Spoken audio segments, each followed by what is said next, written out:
آج اس واقعے کو گزرے سالوں ہو چکے ہیں، لیکن صحیح طریقے سے میں اب بھی نہیں کہہ سکتا کہ اس رات وہ کون تھا جس نے میری مدد کی تھی۔ تو لسنرز، کیسے ہیں آپ سب؟ لائف میں اپ ڈاؤن تو چلتے ہی رہتے ہیں، کچھ لمحے خوشی کے تو کچھ دکھ کے ہوتے ہیں، کبھی ہماری جیت ہوتی ہے، کبھی ہار، لیکن اپنی اچھی یادوں کو یاد کیجیے اور ان کے سہارے آنے والے پلوں کو بھی حسین بنائیے۔ حال ہی میں جوڑاوالا پاکستان میں جو واقعہ ہوا ہے اس نے بہت رنجیدہ کر دیا ہے۔ دنیا میں انسانی ذہن جس طرح ترقی کر رہا ہے، وہیں کچھ لوگ اتنی انتہائی پست سوچ کے بھی موجود ہیں۔ جب پاکستان بنانے والے قائد نے پاکستان کے ہر شہری کو شخصی اور مذہبی آزادی دی ہے، جب مسلمانوں کے رہبر حضرت محمد مصطفیٰ صلی اللہ علیہ وسلم نے تمام مذاہب کے ماننے والوں ان کی عبادت گاہوں کی تعظیم کرنے کا حکم دیا ہے، تو ہم کیوں اپنے طور پر اپنے مذہب کے ورژنس لے کر کسی پر بھی اپنی عقل سے فتویٰ لگا کر ان کی جان، ان کی عزت کے در پہ آ جاتے ہیں؟ آپ خود سوچیں، کون ہمیں اس طرح کا حق دیتا ہے؟ نہ ملک کا قانون، نہ مذہب کی شریعت۔ یہ صرف ان چھوٹے لوگوں کی چھوٹی سوچ ہے، یہ صرف اپنی انا کے غلام ہیں اور مذہب و قانون کی آڑ لے کر اپنی من مانی کرتے ہیں۔ خدا را دین کو، قانون کو خود سمجھیے، خود پڑھیے۔ عقل مند باشعور انسان ہیں آپ لوگ، خود اپنی عقل سے فیصلے لیجیے، کسی کی باتوں میں نہ آئیے۔ اگر اس طرح کی اندھی تقلید کریں گے تو مذہب و ملک دشمن عناصر آپ کا استعمال کر کے اپنے مقاصد پورے کریں گے، اور بعد میں دنیا اور آخرت کے کٹہرے میں آپ کو کھڑا ہونا پڑے گا۔ خدا پاک ہم کو عقل و شعور دے، اپنے دین پر اس طرح چلنے کی توفیق دے جیسا وہ چاہتا ہے۔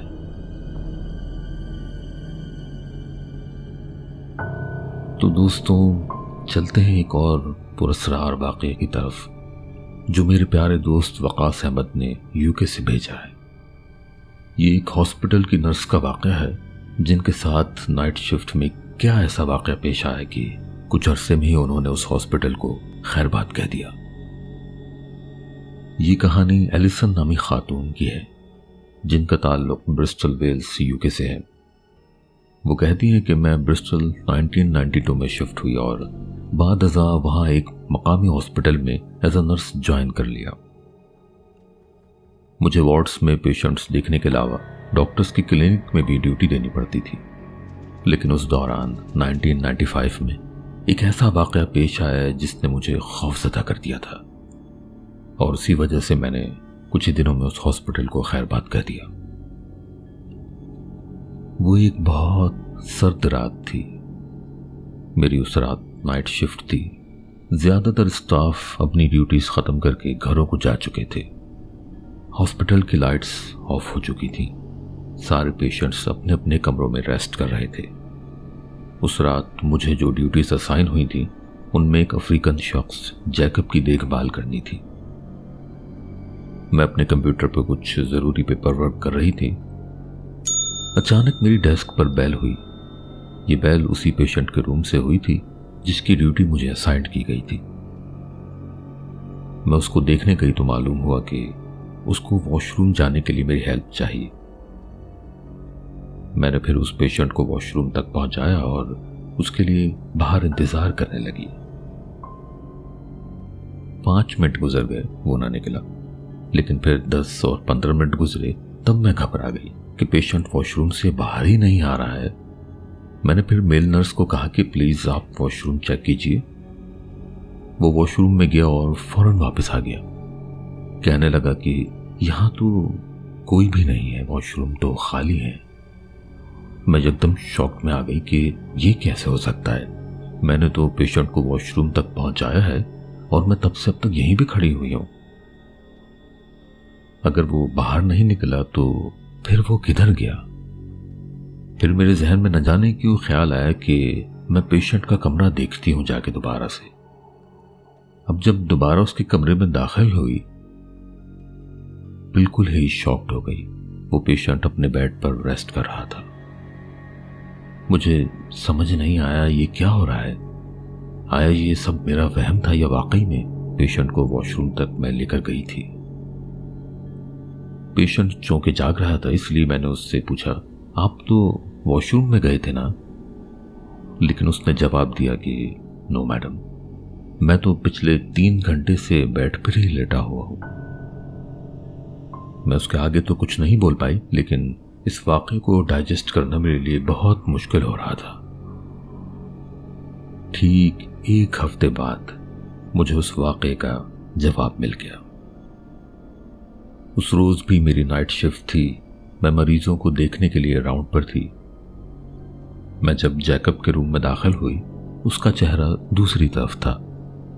وہ ونڈو کو دیکھ رہا تھا. میں اس کے قریب گئی. جب اس نے میری بات کا کوئی جواب نہ دیا اور بدستور کھڑکی کی طرف دیکھتا رہا تو میں پریشان ہو گئی. اس کی آنکھیں اس طرح سے پھیلی ہوئی تھیں جیسے بہت حیرت اور خوف سے کچھ دیکھ رہا ہو. اس کی ہارٹ بیٹ اب نارمل ہونے لگی. آکسیجن لیول ڈاؤن ہو گیا. میں نے فوراً ایمرجنسی کو کال کی.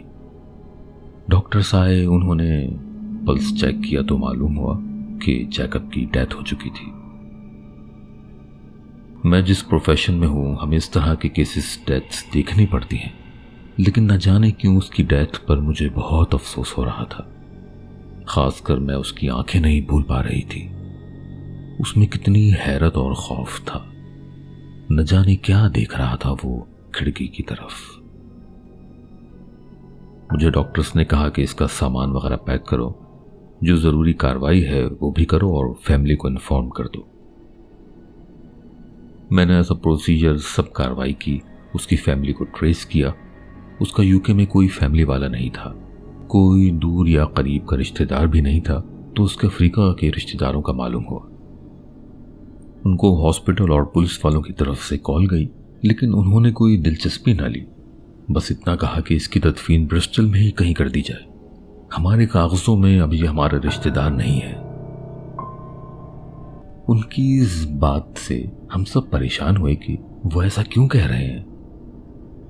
مجھے سینئر ڈاکٹرز نے کہا کہ تم اس کا سامان وغیرہ سرچ کرو، شاید تمہیں کوئی کلوز وغیرہ مل جائے. میں نے اس کا سامان سرچ کیا اور اب اس کے سامان سے جو چیزیں ملی اس نے تو میرا دل ہی دہلا دیا. یہ شخص جو مرا تھا یہ دراصل ایک حیوان تھا. ایک کالے جادو کا ماہر تھا. اس کے بیگ سے عجیب و غریب قسم کی جادو کی کتابیں ملی جو شاید عام عامل بھی نہیں کر سکتا ہوگا. میں نے جب ان کتابوں کو سرسری طور پہ پڑھا تو ایک عمل ایسا بھی دکھا جس نے میرے اس سوال کا جواب دے دیا کہ وہ اس رات واش روم سے کیسے غائب ہوا تھا. پولیس انویسٹیگیشن کمپلیٹ ہوئی. اس کو مقامی قبرستان میں ہی دفنا دیا گیا. لیکن میں اسی وارڈ میں کام کرتی رہی. میں جب بھی اس پیشنٹ کے کمرے میں رات کے وقت جاتی تھی مجھے کسی نہ کسی چیز کے ہونے کا احساس ہوتا تھا. پتہ نہیں وہ اس کمرے میں کیا کرتا رہا. شاید وہ اس کی آخری آرام گاہ تھی، اس لیے اس کا وجود وہیں بھٹکتا تھا. اسی واقعے سے میرا اس ہاسپٹل میں کام کرنا مشکل ہو گیا تھا اور بعد میں نے وہ جاب چھوڑ دی. دوستوں، ویسے ہاسپٹل میں نائٹ شفٹس واقعی بڑی پراسرار ہوتی ہوں گی. جب وہاں پیشنٹ سے ملنے آئے گیسٹس گھروں کو چلے جاتے ہیں، ہاسپٹل کا سٹاف کم ہو جاتا ہے، لائٹس دھیمی ہو جاتی ہیں. اس وقت کوریڈور میں کسی قدموں کی آواز سے بھی دل دہل اٹھتا ہے. اور پھر وہ نرسز، وارڈ بوائز جن کو رات بھر ان سنسان کوریڈور سے گزرنا ہوتا ہے، مریضوں کے خاموش کمروں میں جانا ہوتا ہے. I'm sure ان کے ساتھ کئی واقعات پیش آتے ہوں گے. اگر ہاسپٹل سٹاف میں سے کوئی ہمیں سن رہا ہے تو ضرور ہم سے اپنے واقعات شیئر کیجیے. آپ ای میل کر سکتے ہیں، واٹس ایپ کر سکتے ہیں، لکھ کر بھیج سکتے ہیں، وائس نوٹس بھیج سکتے ہیں. دوستوں، میری ایک بہت اچھی لسنر ہے، بالکل بہنوں کی طرح. اللہ پاک ان کو بہت خوشیاں دکھائیں، ان کے تمام مسائل حل کریں. اور آپ اگر سن رہی ہیں تو آپ کو اور آپ کے ہسبینڈ کو میرا سلام. انہوں نے اپنے بچپن میں پیش آئے ایک ہانٹڈ اسکول کا واقعہ بھیجا ہے، تو سنتے ہیں انہی کی آواز میں اور جانتے ہیں کہ ان کے اوپر اس وقت کیا گزری تھی۔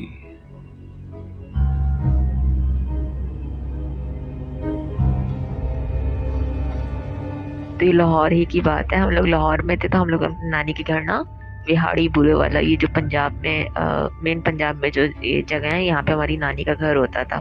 تو سر ہم یہاں پر جاتے تھے۔ ایٹ دیٹ ٹائم میری عمر 8 سے 10 سال تھی۔ اب 8 سے 10 سال کے بچے کو اتنا پتا ہوتا ہے کہ کیا کیا انسیڈنسز ہوئے ہیں اور کیا۔ اب چونکہ ہماری نانی کے گھر کا جو برابر میں جو وہ تھا نا گھر، تو وہ اسکول تھا۔ اسکول کے بیچ میں نا ایسے 4 کمرے بنے ہوئے تھے، چھوٹا سا ہال تھا، چھوٹا سا، زیادہ بڑا نہیں۔ اس میں 4 کلاسز تھی، اور اس کے باہر نا ایک بہت بڑا نیم کا درخت تھا، اور اس کے بالکل اپوزٹ سائڈ پہ مطلب ہمارا دروازہ تھا اسکول کا انٹرنس کا، اور اس کے برابر میں جو ہینڈ پمپ ہوتا ہے نا وہ تھا، اور وہیں پہ چھوٹا سا ایک باتھ روم تھا۔ تو ہماری امی اس چیز کی یوز ٹو تھی کہ لاہور میں بچے پڑھتے ہیں تو چلے نانی کے گھر آئیں، جب تک مہینہ 1.5 مہینہ جتنا بھی رہنا، تو بچے نا اسکول سے یا ٹیوشن سے اسکپ نہ ہو، بچے یہاں پہ پڑھتے ہیں نا۔ تو میری امی نا مجھے وہاں پہ بھیج دیتی تھی اسکول میں۔ تو سر اب ہم نے پڑھنا تو کیا ہوتا تھا، ہم کھیلتے رہتے تھے۔ تو میرا نا یہ تھا کہ میں نا بہت اچھلتی کودتی تھی، رسی کودنا اور وہ یہ سارے درختوں پہ چڑھنا، یہ میرا بہت مشغلہ تھا۔ تو سر ایک دفعہ نا میں نا ٹیچر ایسے کر کے باہر بیٹھی ہوئی تھی، تو ہم لوگ نا درخت کے نیچے بیٹھے ہوئے، تو ٹیچر نے نا ہمیں نا سب کو نیچے وہ مطلب بٹھایا ہوا تھا، اور خود ٹیچر چیئر پہ تھی۔ تو ٹیچر نے مجھ سے کہا کہ جاؤ بیٹا ذرا کلاس روم سے جاؤ اور چاکس اٹھا کے لے کر آؤ۔ تو سر اب میں تو چلی گئی کلاس رومز کی طرف نا۔ سر آپ یقین کریں گے، میں کلاس روم میں گئی تو میں نے کلاس کا جیسے دروازہ کھولا نا، وہی ٹیچر جو باہر بیٹھی تھی وہ کلاس کے اندر کھڑی ہوئی مجھے نظر آئی، لیکن اس کے ہاتھ میں نا لکڑی کی بہت لمبی سی نا اسٹک تھی، اور نا ویسے غصے سے مجھے گھور رہی تھی، اور نا ہاتھ کے اوپر نا ایسے کر کے اسٹک مار رہی تھی، جیسے ایک ٹیچر اپنے غصے میں اپنے ہاتھ کے اسٹک ہلکے ہلکے مار رہا تھا اسٹوڈنٹ کو ڈرانے کے لیے۔ میں اتنا حیران پریشان کہ میڈم تو باہر بیٹھی ہے، مس باہر بیٹھی ہے، اندر کیا؟ اور سر میں نے اتنی پریشان ہو گئی، اور مجھے نا سمجھ نہ آیا کہ میں باہر والی ٹیچر یا یہ والی ٹیچر۔ اچھا سر میں نا وہیں سے نا میں نے دروازہ بند کیا، اور میں نا الٹے پیر بھاگی۔ میں نے کہا میں ایسے پریشان میں نے کہا مس وہ تو مس کہہ رہی تم چوک کیوں نہیں لے کر آئی؟ میں کہا مس آپ اندر اور تو کہنے لگی کیا اندر لگا رکھی ہے، جا کے چوک لے کر آؤ۔ اب ٹیچر تھی، مجھے انہوں نے دوبارہ بھیج دیا، میں اتنا خوف زدہ تھی، لیکن اب چونکہ مجھے وہ ٹیچر ہماری تھی تو آرڈر تو اوبے کرنا تھا سر۔ پھر نا میں وہاں سے نا ایک لڑکی، میں نے کہا ٹھیک ہے مس میں لے آتی ہوں چوک، میرے ساتھ نا آپ اس بچی کو بھیج دیں۔ تو وہ جو بچی تھی میرے ساتھ، ٹیچر نے اس کو بھیجا، تو میں نے اس بچی کو بتایا، میں کہا تمہیں پتہ ہے مس اندر کھڑی ہوئی تھی؟ کہتی کیا بات کر رہی ہے؟ میں کہا ہاں مس اندر کھڑی ہوئی تھی، اور مس کے ہاتھ میں بہت لمبی ساری لکڑی کی اسٹک تھی۔ تو اس نے کہا چلا دیکھتے ہیں۔ سر ہم جب اندر گئے نا تو اندر کوئی بھی نہیں تھا۔